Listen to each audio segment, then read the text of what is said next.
Assalamualaikum warahmatullahi wabarakatuh. Halo teman-teman semua dan juga Bapak dosen yang saya hormati. Perkenalkan, nama saya Nur Apriani dari kelas B di Prodi Manajemen dengan NPM 101201060. Kali ini saya tidak sendiri, presentasinya saya ditemani dengan partner kelompok saya yaitu Nama saya Bagus Karisma Pamungkas, NPM saya 101200692.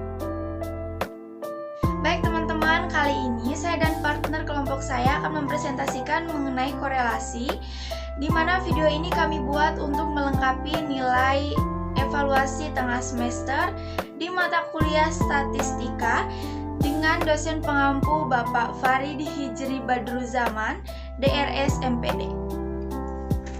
Membahas mengenai pengertian korelasi.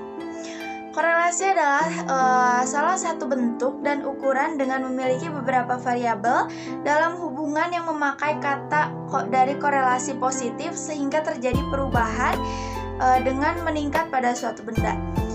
Korelasi juga dapat menggunakan tingkat dengan memperoleh nilai yang cenderung semakin rendah dengan variabel pada perubahan yang semakin meningkat.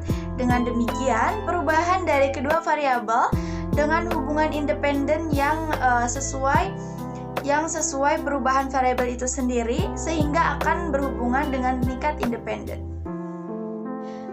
Bentuk hubungan korelasi terbagi menjadi tiga, yaitu ada korelasi linier positif, korelasi linier negatif, dan yang ketiga tidak berkorelasi. Saya akan menyebutkan perbedaan dari ketiga hubungan korelasi tersebut. Yang pertama, korelasi linier positif, yaitu di mana perubahan nilai yang diikuti pada nilai variabel secara teratur pada arah yang sama sehingga akan mengalami kenaikan. Itu cirinya.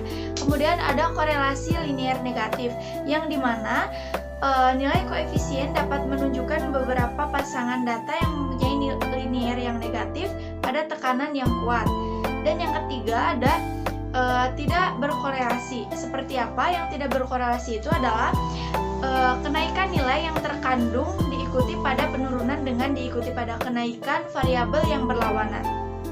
Selanjutnya kita akan membahas mengenai kegunaan dari korelasi tersebut, yaitu yang pertama dapat mengukur beberapa hubungan variabel, kemudian dapat memotivasi kerja terhadap produktivitas variabel, kemudian dapat menemukan kualitas dengan layanan.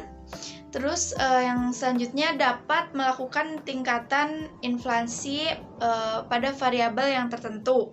Nah, ada juga macam-macam dari korelasinya ya teman-teman. Yang pertama ada korelasi sederhana, korelasi parsial, dan korelasi ganda.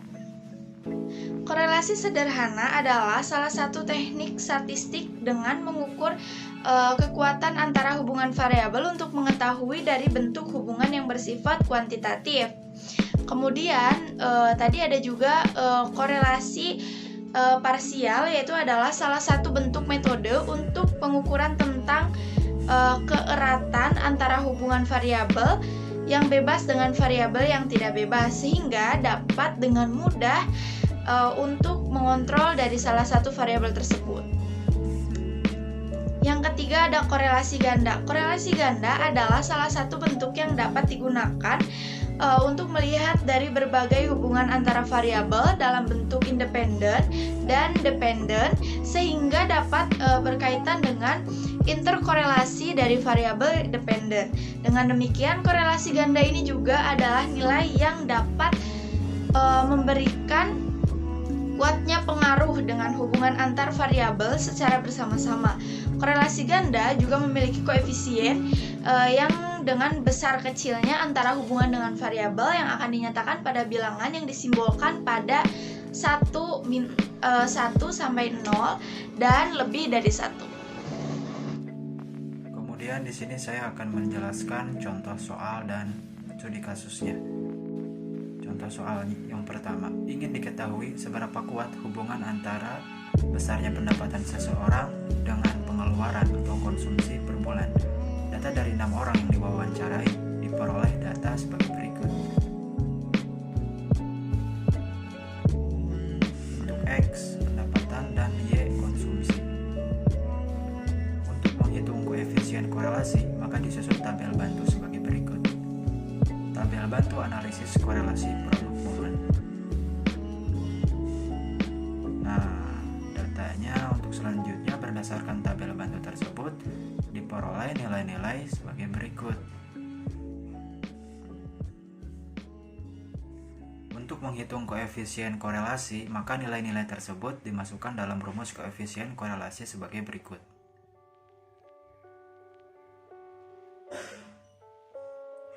Jadi diperoleh nilai koefisien korelasi sebesar 0,886621 karena nilainya positif dan mendekati 1, berarti hubungan konsumsi dan pendapatan kuat dan searah atau positif. Artinya, peningkatan pendapatan seseorang akan diikuti dengan peningkatan pengeluaran atau konsumsi.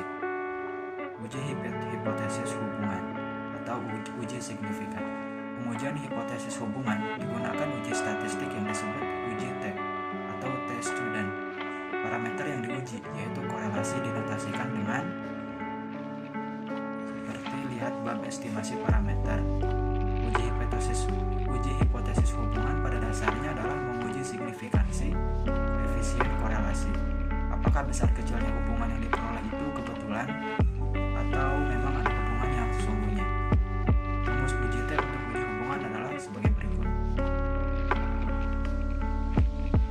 Selain menggunakan uji T, pengujian hipotesis hubungan dapat menggunakan kriteria nilai korelasi tabel, yaitu dengan cara membandingkan nilai koefisien korelasi dengan nilai R hitung dengan nilai R tabel.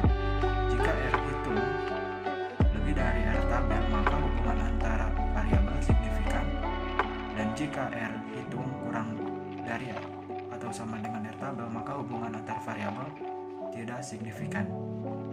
Demikian pemaparan materi yang dapat kami sampaikan. Mohon maaf apabila ada salah pengucapan dan salah kata.